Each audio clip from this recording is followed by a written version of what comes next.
Now, shingle is also caused by the varicella zoster virus infection.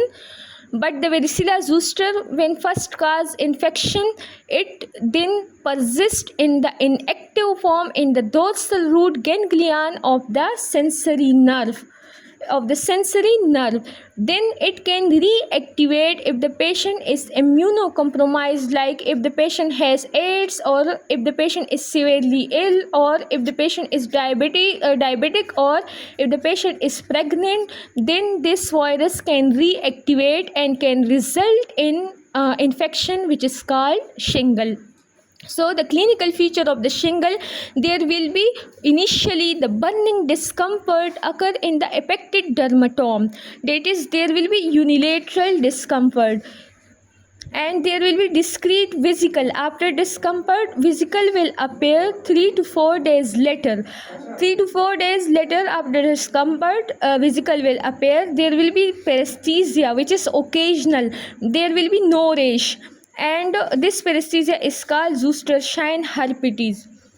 And we have already discussed in our scenario that the patient is old, diabetic, rash on one side, which is unilateral. So one dermatome of her chest and her body is involved. So this is most probably shingle infection, because in the shingle the clinical features are usually unilateral, that is one dermatomes are involved, and there is a short history, that is 3 to 4 day history. And in this case the patient was also giving a very short history, that is 3-day history, and the rash was also vesicular.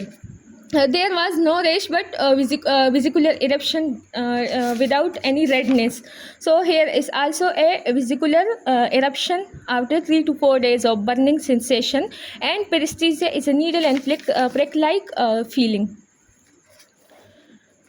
Severe disease, which is severe form of the disease, which has prolonged duration and which has recurrence, and if it involves multiple dermatome, that is chest, back, limbs on one side, and neck and head on one side, then we will call it the severe disease. And severe disease will suggest us an underlying immunodeficiency, like if the patient has AIDS or HIV. The commonly involved dermatome is thoracic dermatome. If someone asks about the complication of the varicella zoster virus, these are also the complication.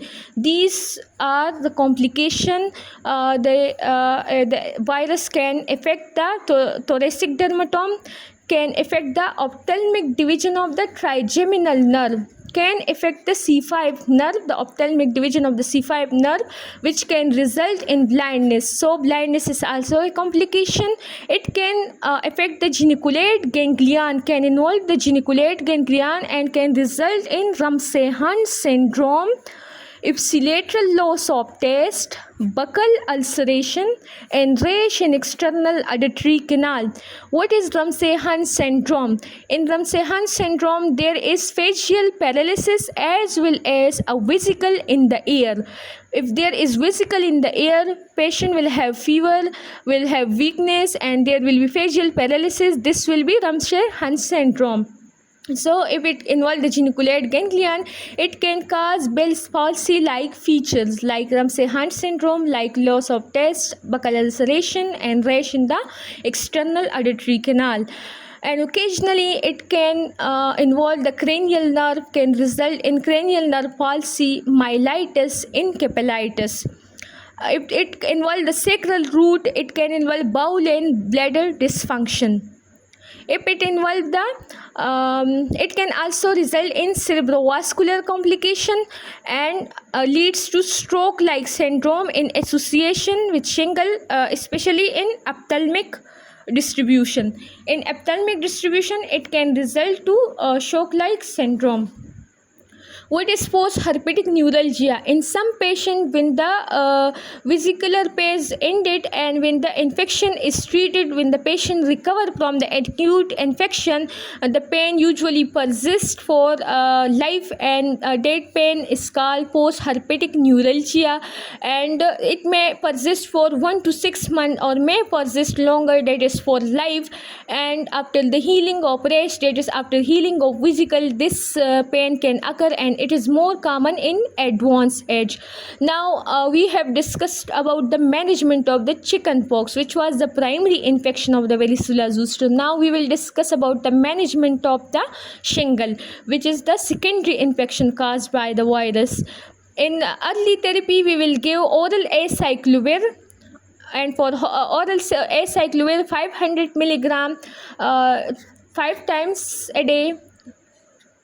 Acyclovir 500 milligram 5 times a day for 5 days. This is the oral therapy, and this will decrease the early onset and the late onset pain.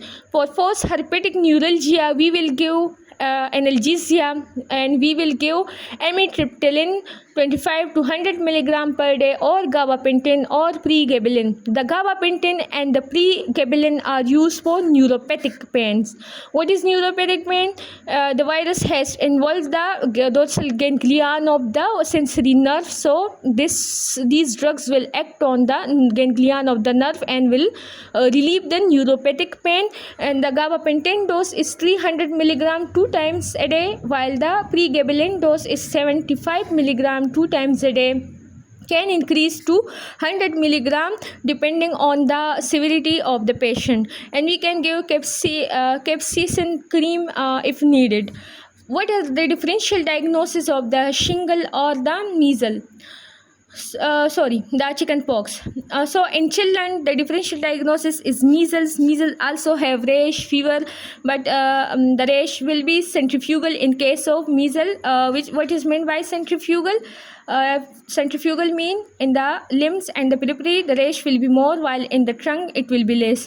In the adult is vesicular exanthem, impetigo, insect bite, urticaria, papular urticaria, smallpox, scabies, dermatitis herpetiformis, herpes simplex virus infection, and Stevens-Jones syndrome. Because all these have rash. Stevens-Jones has also rash. Herpes simplex has vesicle. Dermatitis herpetiformis has rash. Scabies has also macule and papule, and all these have rash and macule and papule. So these are the differential diagnosis of the shingle. With this, we have ended our infectious diseases. If you people are liking my video, please subscribe to my channel and share my videos. Thank you.